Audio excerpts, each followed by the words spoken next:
Soluciones no electrolíticas. Las soluciones no electrolíticas son aquellas en las que las partículas del soluto no se disocian en iones cuando se disuelven en un solvente. En otras palabras, no conducen electricidad.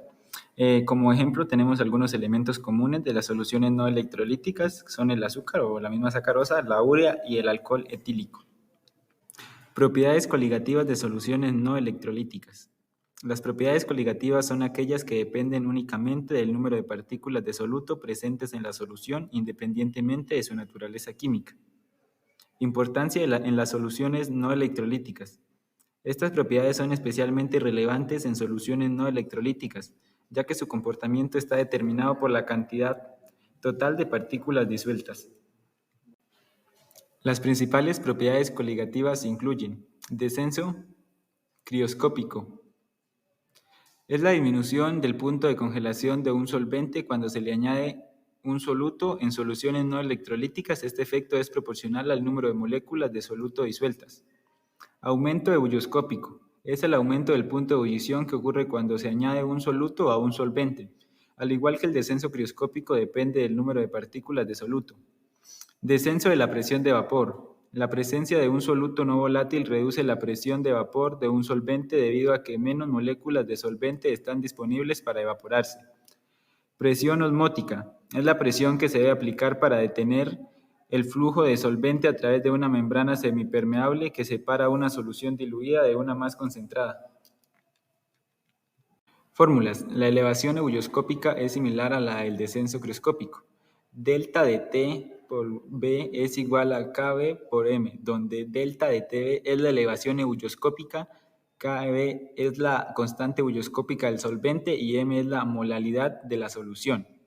El descenso crioscópico es delta de TF igual a KF por M, donde delta de TF es el descenso crioscópico, Kf es la constante crioscópica del solvente, M es la molaridad de la solución, cantidad de soluto en moles por kilogramo de solvente. Calcular el descenso crioscópico y la elevación ebullioscópica de una solución que contiene 5 gramos de glucosa en 100 gramos de agua. La constante crioscópica es de 1,86 y la constante ebullioscópica es de 0,52. Entonces, el descenso crioscópico es delta TF. Primero calculamos la molalidad de la solución, cuya fórmula es molalidad igual a moles de soluto sobre kilogramos del solvente. La masa molar de la glucosa es de 180,16 gramos sobre mol. Entonces los moles de glucosa es igual a 5 gramos sobre 180,16 gramos mol. Ahora convertimos la masa del solvente a kilogramos. 100 gramos es igual a 0,1 kilogramos. Calculamos molalidad, que es igual a 0,02775 mol sobre 0,1 y nos da igual a 0,2775 mol sobre kilogramo.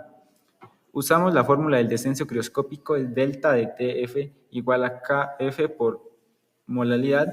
Sustituimos los valores, delta de TF es igual a 1,86 grados centígrados por kilogramo sobre mol, que es lo que es la constante, por 0,2775 mol por kilogramos, y con eso calculamos el descenso crioscópico, que nos queda igual a 0,51645 grados Celsius. Ahora sí, el 2 consideramos calculando la elevación ebullioscópica, delta de TB. Usamos la fórmula de la elevación ebullioscópica, sustituimos valores. Delta de TB es igual a 0,52 grados Celsius por kilogramo sobre mol por 0,2775 mol sobre kilogramo. Calculamos la elevación ebullioscópica, ya que delta de T es igual a 0,1443 grados Celsius. Entonces, en respuesta, el descenso crioscópico de la solución es de 0,51645 grados Celsius y la elevación ebullioscópica es de 0,1443 grados Celsius. Soluciones electrolíticas son aquellas que son capaces de conducir una corriente eléctrica, una sustancia que cuando se agrega el agua la vuelve conductora. Se conoce como electrolito. Un ejemplo común es la disolución de cloruro de sodio en agua. Cuando el cloruro de sodio se disuelve en agua, se disocia en iones de sodio y iones de cloruro. Estos iones liberan soluciones permitiendo que conduzca electricidad, lo que caracteriza a esta solución como electrolítica. Propiedades coligativas de soluciones electrolíticas. Propiedades coligativas son aquellas que dependen del número de partículas disueltas, como moléculas, átomos o iones, en una cantidad específica de disolvente y no de la naturaleza de estas partículas. Las cuatro propiedades coligativas principales son: elevación del punto de ebullición, es la temperatura a la cual la presión de vapor se iguala con la presión atmosférica. Descenso del punto de congelación. El punto de congelación de un líquido es la temperatura en la cual la molécula de una sustancia pasa de estado líquido a estado sólido. Descenso en la presión de vapor. Se define como la presión ejercida por el vapor sobre la superficie del líquido cuando se alcanza un equilibrio dinámico. Presión osmótica. La presión osmótica de una disolución se define como la presión que se requiere para detener la osmosis. Nociones de ácidos, bases, pH e indicadores. En el mundo de la química, los ácidos y las bases son compuestos con propiedades únicas. Se encuentran detrás de una gran variedad de fenómenos cotidianos, desde la limpieza de nuestros hogares hasta el funcionamiento de nuestro propio cuerpo. Ácidos son sustancias que disueltas en agua aumentan la concentración de iones hidrógeno. En otras palabras, los ácidos liberan protones al agua. Sus características son de un sabor ácido, conducen electricidad, reaccionan con metales, desprendiendo hidrógeno gaseoso y cambian de color en indicadores como el tornasol de azul a rojo. Los ácidos poseen moléculas que contienen enlaces covalentes polares. Estos enlaces se caracterizan por una distribución desigual de los electrones, lo que genera una carga parcial positiva en el átomo de hidrógeno y una carga parcial negativa en el otro átomo. Bases. Son sustancias que al disolverse en agua aumentan la concentración de iones hidróxido. En otras palabras, las bases aceptan protones del agua. Sus características son de un sabor amargo, conducen electricidad, al tacto son resbaladizos, cambian de color de indicadores del tornasol de rojo a azul. Las bases poseen moléculas con átomos que tienen electrones libres o pares de electrones solitarios. Estos electrones son atrayentes de protones debido a su carga negativa. pH e indicadores. El pH es una medida numérica que indica el grado de acidez o alcalinidad de una sustancia. Se expresa en una escala que va de 0 a 14, donde de 0 a 6 se denomina ácido, que es donde se encuentra la mayor concentración de hidrógenos. El número 7 es neutro, donde se encuentra una igual concentración de hidrógenos e hidróxidos. De 8 a 14 se denomina base, donde se encuentra la menor concentración de hidrógenos. Indicadores de pH. Los indicadores son sustancias que cambian de color en función del pH de una solución. Existen varios tipos. Por ejemplo, indicadores naturales, que son extraídos de plantas o flores, como la columbarda o el litmus. Indicadores sintéticos, que son compuestos químicos creados en laboratorio, como la fenolftaleína o el naranja de metilo.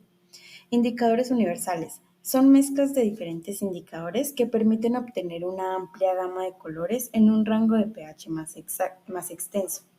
Algunos ejemplos comunes son fenolftaleína, incolora en ácido y rosa en base; tornasol, rojo en ácido y azul en base; naranja de metilo, rojo en ácido, naranja en neutro y amarillo en base. Sus colores dependen también de qué indicador de pH se utilice. En el siguiente experimento realizaremos un indicador de pH casero en el cual utilizaremos repollo morado y alcohol. El repollo morado contiene antocianina, que es una sustancia o pigmento que se encuentra en las vacuolas de las células vegetales, que les da un color a las hojas, flores y también a los frutos. Para liberar esta antocianina debemos aplicarle alcohol, de la cual vamos a obtener un líquido morado, que este será nuestro indicador de pH.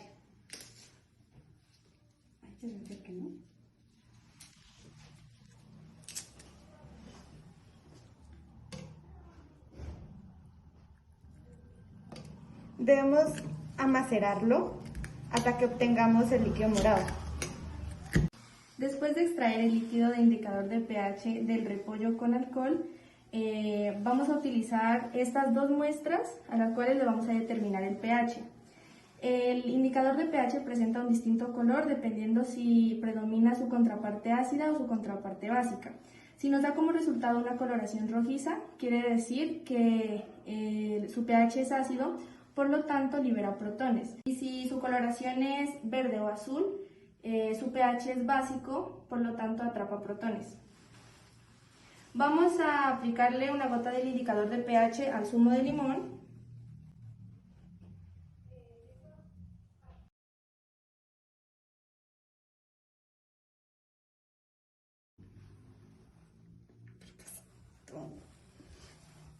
Podemos notar que su coloración es rojiza, por lo tanto el pH del zumo de limón es ácido.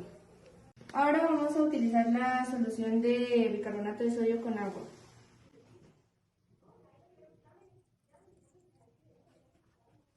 Su coloración, como podemos notar, es azul, lo que significa que su pH es básico. El estado líquido. El estado líquido es una de las fases fundamentales de la materia, caracterizada por tener un volumen definido pero una forma variable. Esto significa que un líquido ocupa una cantidad fija de espacio, pero puede cambiar de forma para adaptarse al recipiente que lo contiene. En este estado, las moléculas tienen suficiente libertad de movimiento para deslizarse unas sobre otras, lo que permite que los líquidos fluyan. Los líquidos podemos encontrarlos presentes en ríos, mares, interior de nuestra célula, etc. Propiedades de los líquidos. Las propiedades de los líquidos son características físicas y químicas que definen su comportamiento y diferencian su estado de la materia de los sólidos y gases. Aquí están algunas de las propiedades más importantes de los líquidos. Volumen definido. Los líquidos tienen un volumen fijo y no se expanden para llenar todo el espacio disponible como lo hacen los gases. Forma variable. Los líquidos no tienen una forma fija, adoptan la forma del recipiente que los contiene. Fluidez. Es la capacidad de que los líquidos fluyan y se muevan libremente. Viscosidad, tensión superficial. Capilaridad, es la capacidad de un líquido para moverse en espacios estrechos como en un tubo capilar sin ayuda de fuerzas externas. Densidad, es la masa por unidad de volumen de un líquido, es una propiedad que depende de cómo están empaquetadas las moléculas de un líquido. Difusión, es el proceso por el cual las moléculas de un líquido se mezclan con las de otro líquido debido a su movimiento aleatorio. Presión hidrostática. Es la presión ejercida por un líquido en reposo debido a la fuerza de la gravedad. Punto de ebullición. El punto de ebullición es la temperatura a la cual un líquido se convierte en gas. Punto de congelación. Es la temperatura a la cual un líquido se convierte en sólido.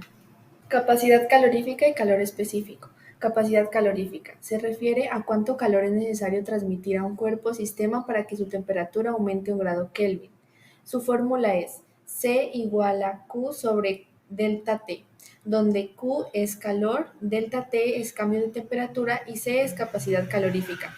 Un ejemplo es, ¿cuál es la capacidad calorífica de una sustancia que al aplicarle 600 calorías cambia su temperatura de 60 grados Celsius a 80 grados Celsius? Reemplazamos los datos en la fórmula. Capacidad calorífica igual a 600 sobre 80 por 60, que esto es igual a 600 sobre 20. Y obtenemos como resultado que capacidad calorífica es igual a 30 calorías sobre grados Celsius. Calor específico.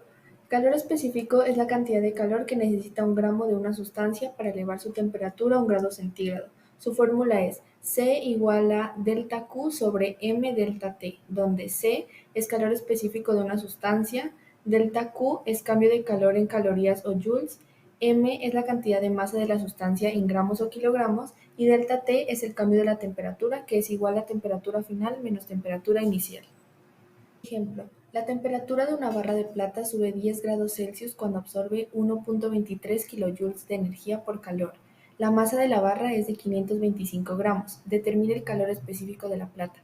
Los datos que tenemos son calor igual a 1230 joules, delta T igual a 10 grados Celsius y M igual a 0,25 kilogramos. La fórmula a utilizar es Q igual a Cm delta T.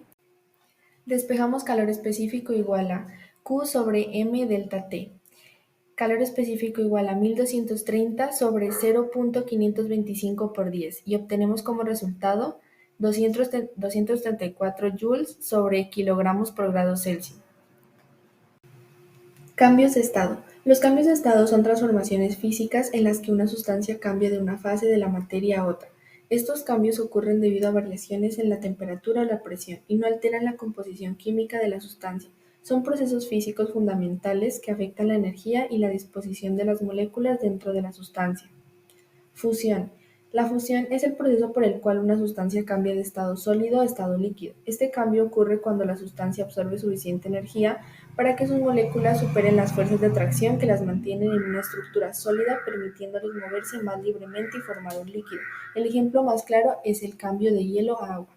Solidificación. Es el proceso mediante el cual una sustancia cambia de estado líquido a estado sólido. Este cambio ocurre cuando la sustancia pierde suficiente energía, lo que permite que sus moléculas se muevan menos y se organicen en una estructura ordenada y fija. Por ejemplo, cera de una vela. Cuando la vela se enciende, la cera sólida se convierte en líquido debido al calor de la llama. Al apagar la vela, la cera líquida pierde calor y se solidifica, formando una estructura sólida alrededor de la mecha. Este proceso de solidificación es crucial para el uso repetido de las velas y es fundamental en la fabricación de productos de cera. Vaporización. Es el proceso en el cual una sustancia líquida se transforma en gas al absorber suficiente calor para romper las fuerzas intermoleculares que mantienen unidas a sus moléculas.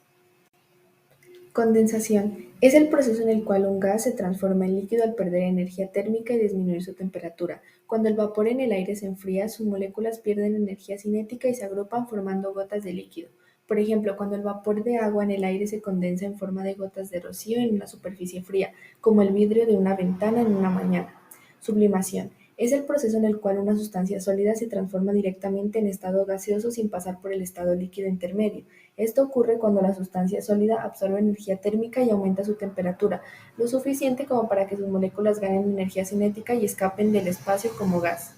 Un ejemplo es cuando el hielo seco, dióxido de carbono sólido, se expone al aire, donde se sublima rápidamente en dióxido de carbono gaseoso sin dejar residuos líquidos.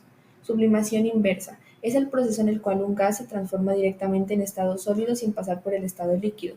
Esto ocurre cuando el gas pierde energía térmica y disminuye su temperatura lo suficiente como para que sus moléculas pierdan energía cinética y se agrupen para formar un sólido. Un ejemplo es cuando el vapor de agua en la atmósfera se enfría lo suficiente para convertirse directamente en cristales de hielo. Tensión superficial. La tensión superficial es la resistencia que presenta la superficie de un líquido al intentar aumentar su área. Es la energía necesaria para romper las fuerzas intermoleculares en la superficie del líquido. Estos son algunos ejemplos de relevancia. La tensión superficial es responsable de los fenómenos como la formación de gotas, la capilaridad en tubos delgados y la flotación de insectos sobre el agua. En soluciones no electrolíticas afecta la absorción de líquidos por materiales porosos. A continuación vamos a realizar un experimento para demostrar la tensión superficial.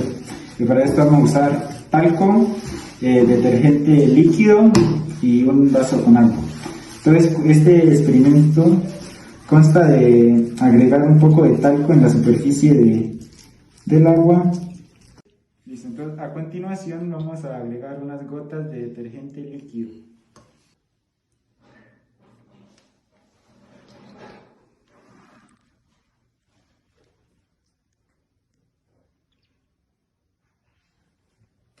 Entonces, esto se debe a que el detergente líquido contiene unas moléculas que se llaman surfactantes, las cuales contienen una parte hidrófila que atrae el agua y la parte hidrófoba que es la que repele el agua. Entonces, al momento de agregar el detergente en el agua, la parte hidrófoba va a estar apuntando hacia arriba y la parte hidrófila hacia abajo. Entonces, esto disminuye la fuerza de cohesión entre las partículas, disminuyendo la tenacidad en la tensión superficial, y por eso vemos este comportamiento en el talco que tendió a hacerse hacia los bordes del vaso. Este fenómeno también explica por qué los detergentes son buenos para limpiar, ya que pueden penetrar mejor los tejidos y disolver las sustancias y el aceite. Este experimento es una forma sencilla y visual de entender cómo los surfactantes afectan la tensión superficial y cómo tienen aplicación práctica en nuestra vida a día, como la limpieza y la higiene. Presión de vapor. La presión de vapor es la presión ejercida por el vapor de un líquido sobre su fase líquida en equilibrio, a una temperatura específica. Es independiente de la cantidad total de un líquido. En soluciones no electrolíticas, la presión de vapor se relaciona con la evaporación y la ebullición. Cuanto mayor sea la presión de vapor, más fácilmente se evaporará el líquido. Viscosidad. La viscosidad es la medida de resistencia interna de un fluido al flujo. Es la pegajosidad de un líquido. La viscosidad afecta la fluidez de aceites, lubricantes y pinturas. En soluciones no electrolíticas influyen la velocidad de difusión y la resistencia al flujo en tuberías y conductos. El estado sólido es una de las 4 formas esenciales en que la materia se presenta junto a la líquida, la gaseosa y la plasmática. Esta forma se denomina estado de agregación de la materia.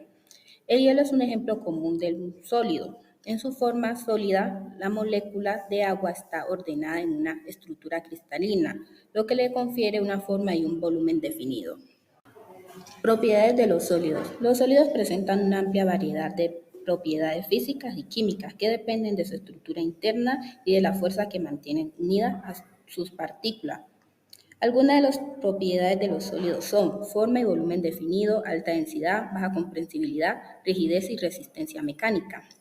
Un ejemplo sería el hierro. Mantiene su forma y volumen específico, tiene una densidad alta, es difícil de comprimir y es conocido por su rigidez y resistencia, haciéndolo útil en la construcción de estructuras.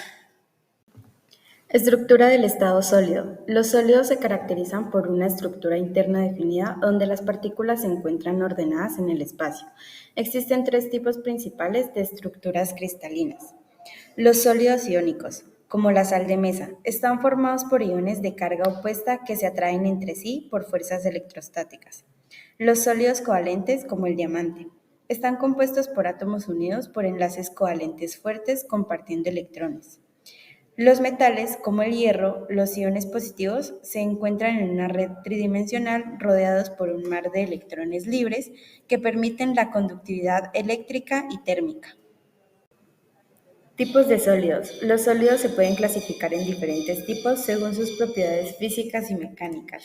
Los sólidos cristalinos, como la sal de mesa, tienen una estructura interna regular que les da propiedades bien definidas, como un punto de fusión específico y la capacidad de difractar la luz. Los sólidos amorfos, como el vidrio, no tienen la estructura interna ordenada y carecen de estas propiedades. Los sólidos policristalinos, como el granito, están formados por pequeños cristales de diferentes orientaciones, lo que les da una apariencia más heterogénea.